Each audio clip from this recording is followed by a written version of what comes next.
Hey guys, my name is Lalit, welcome back to my channel. So guys, आज की इस video में हम बात करने वाले हैं 80 टू 50 mm किट लेंस के बारे में, जो कि हमारे कैमरा में बिल्कुल फ्री आता है। क्यों ये लेंस बहुत इंपॉर्टेंट है एज ए बिगिनर फोटोग्राफर आपके लिए, और कैसे आपके फोटोग्राफी को एनहांस करेगा, और कैसे ये आपकी बहुत हेल्प कर सकता है और आपका हो सकता है नुकसान से बचा ले। सो इस वीडियो को एंड तक देखना, आपको जरूर पता चलेगा कि कैसे लेंस इतना इंपॉर्टेंट है। स्टार्ट करते हैं इस वीडियो को। सो रीजन नंबर 1 की बात करें तो इसकी फोकल लेंथ है 18 से 55 mm। वो जो फोकल लेंथ है वो काफ़ी अच्छी फोकल लेंथ है, क्योंकि इसमें आप 18 पे वाइड एंगल शॉट भी ले सकते हो। फॉर एग्जांपल, आपको लेंस की फोटोग्राफी करनी है, स्ट्रीट करनी है, तो 18 mm पे आप वो कर सकते हो। प्लस आपको कुछ पोर्ट्रेट क्लिक करनी है तो 55 mm पे जाके आपको जो बैकग्राउंड है उसमें कंप्रेशन जरूर दिखाई देगा। सो आप वो फोटोज भी क्लिक कर सकते हो। सो अब आप क्लियर कर सकते हो कि आपके लिए कौन सी फोकल लेंथ बेस्ट है, आप कौन सी फोकल लेंथ बहुत ज़्यादा यूज़ करते हो। फॉर एग्जाम्पल, अगर आप वाइड फोटोज खींचते हो, स्ट्रीट करते हो, तो आप 18 mm या फिर 24 mm पे शूट कर दोगे। ये 35 mm भी हो सकता है कभी कभी, लेकिन आप 55 mm पे शूट मुश्किल ही करोगे, क्योंकि आपको मोस्टली जो स्ट्रीट फोटोग्राफर होते हैं उनको वाइड फ्रेम्स चाहिए होते हैं। तो वो लोग क्या करते हैं, वो लोग वाइड पे खींचते हैं मोस्टली पिक्चर्स। तो आपको आइडिया लग जाएगा कि मेरे 35 mm का लेंस आई थिंक बेस्ट रहेगा, या फिर 24 mm का लेंस बेस्ट रहेगा मेरे लिए। तो आपको एक आइडिया मिल जाता है। और अगर आप 55 mm पे जाके फोटोज क्लिक करो ज़्यादातर, तो 50 mm 1.8 ले सकते हो, जो कि बजट लेंस है और काफ़ी अच्छा लेंस है। इसकी क्वालिटी बहुत अच्छी है। सो आपको क्लियर हो जाता है कि आपको कौन सा लेंस लेना है अगला। जरूरी नहीं है आप एक 50 mm ले या फिर आप एक वाइड लेंस लें। अब डिपेंड करेगा कि आपकी चॉइस क्या है और आपको पता है कि आपके लिए कौन सा लेंस बेस्ट है। सो ये आपकी ऐसे भी हेल्प करेगा। सो दूसरा पॉइंट ये है कि you can find your photography नीच। आपको कौन सी फोटोग्राफी पसंद है। 18 से 55 एक ऐसी फोकल लेंथ है जहाँ पे आप ऑलमोस्ट हर टाइप की फोटोग्राफी कर सकते हो। वाइल्ड लाइफ को इन्वॉल्व नहीं कर रहा है इसमें, लेकिन ऑलमोस्ट आप हर टाइप की फोटोग्राफी एक्सप्लोर कर सकते हो इस लेंस के साथ में। तो आपको पता चल जाएगा कि आपको किस फोटोग्राफी में ज़्यादा इंटरेस्ट है और किस फोटोग्राफी में आपको मजा आ रहा है। तो आप उसके अकॉर्डिंग जो भी लेंसेज होते हैं वो बाय कर सकते हो बाद में। Point number 3 is image stabilisation. बहुत सारे महंगे लेंसों में ऑप्शन देखने को मिलता है इमेज स्टेबलाइजेशन का, पर आपके किट लेंस पे भी इमेज स्टेबलाइजेशन का ऑप्शन है।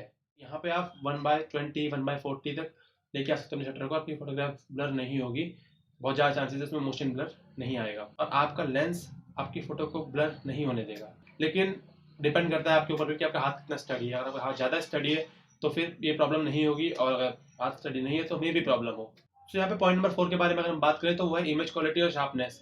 आपकी जो इमेज क्वालिटी है वो इस लेंस से काफ़ी अच्छी आती है, क्योंकि किट लेंस जो है वो काफ़ी इस तरह से बनाया होता है कि इसको मतलब कि हर तरह की फोटोग्राफी के लिए यूज़ कर सकते हैं हम लोग। तो इसकी जो इमेज क्वालिटी है, प्लस इसका अपर्चर भी 3.5 या 4 से स्टार्ट होता है। तो इसकी जो इमेज क्वालिटी है वो अच्छी होती है, और मतलब इतना ज़्यादा ब्लर नहीं होता कि फोटो फोकस में ही रहती है। और रही बात शार्पनेस की, शार्पनेस काफ़ी अच्छी है फोटोज़ की। सो अब बात कर लेते हैं पॉइंट नंबर 5, प्राइस के बारे में। इसका जो प्राइस है वो भी काफ़ी कम है बड़े एक्सपेंसिव लेंसों के मुकाबले। मतलब 10 से 15 हज़ार रुपये, 20 हज़ार रुपये में आपको मिल जाता है क्रॉप सेंसर में। और ये लेंस आपको ऑलमोस्ट सारा काम निकाल के दे देगा आपका, अगर आपको काम प्रॉपरली आता है करना, या फिर बिगनर है तो आप इससे स्टार्टिंग कर सकते हो और इससे आप बहुत कुछ सीख सकते हो मेरे हिसाब से। क्योंकि मैंने इस लेंस से स्टार्ट किया था और इस लेंस को मैं आज भी यूज़ कर रहा हूँ। तो I think this is one of the best lens जो हम लोग यूज़ कर सकते हैं अपनी डेली लाइफ में हर टाइप की फोटोग्राफी के लिए। अब अगर आप किसी में प्रोफेशनली काम कर रहे हो तो वो आप पे डिपेंड करता है कि आपके क्या प्रेफरेंसेस है और आपको कौन सा लेंस ज़्यादा पसंद है, या कौन सा लेंस आपके काम के अकॉर्डिंग सूट करता है। तो वो सब कुछ आपकी चॉइस है, क्योंकि फोटोग्राफी में कोई थंब रूल नहीं है कि आपको यही लेंस यूज़ करना है, यही कैमरा यूज़ करना है। यहाँ पे ऑल अबाउट ये रिक्वायरमेंट क्या है और आपको किसके साथ कंफर्टेबल हो आप, और आपको क्या चाहिए। तो ऐसा कोई थंब रूल नहीं है यहाँ पे, बस आप अपने अकॉर्डिंग यूज़ कर सकते हो। और प्राइस पॉइंट की बात मैं कर रहा था, तो वो मैं बताऊँ आपको, तो इसका जो प्राइस है, प्राइस काफ़ी कम है, और उसमें जो क्वालिटी देता है, जितना वर्सटाइल लेंस है उस हिसाब से बहुत अच्छा लेंस है। तो आई थिंक अगर आप पे लेंस है तो आप इसको अंडर एस्टिमेट ना करें, इसको लेके फोटोग्राफ क्लिक करें और इससे बहुत कुछ सीख सकते हैं आई थिंक। और मैंने आपको रीजन बताए थे फर्स्ट से सेकंड पॉइंट के अंदर कि इससे आप सारी फोटोग्राफी एक्सप्लोर कर सकते हैं। तो अगर आप बिगिनर हैं तो आपको जरूर वो करना चाहिए, क्योंकि उससे आपको बहुत हेल्प मिलेगी।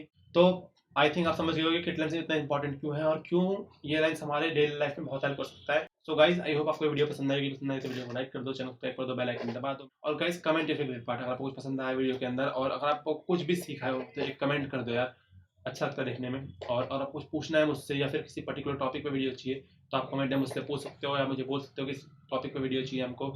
और अब वीडियोस कंटिन्यूसली आएंगी और बहुत कुछ प्लान किया हुआ है, सब कुछ आने वाला धीरे धीरे। तो गाइस शेयर भी कर देना वीडियो को अपने दोस्तों के साथ, जिनको फोटोग्राफी सीखनी है या फिर जिनका इंटरेस्ट है फोटोग्राफी में। और मोबाइल फोटोग्राफी के बारे में आने वाली वीडियोस में बात करने वाले हैं हम लोग। सो गाइस, सब प्लान है, आते रहेंगे वीडियोस। सो सब्सक्राइब करो चैनल को। मिलते हैं अगली वीडियो में, बाय।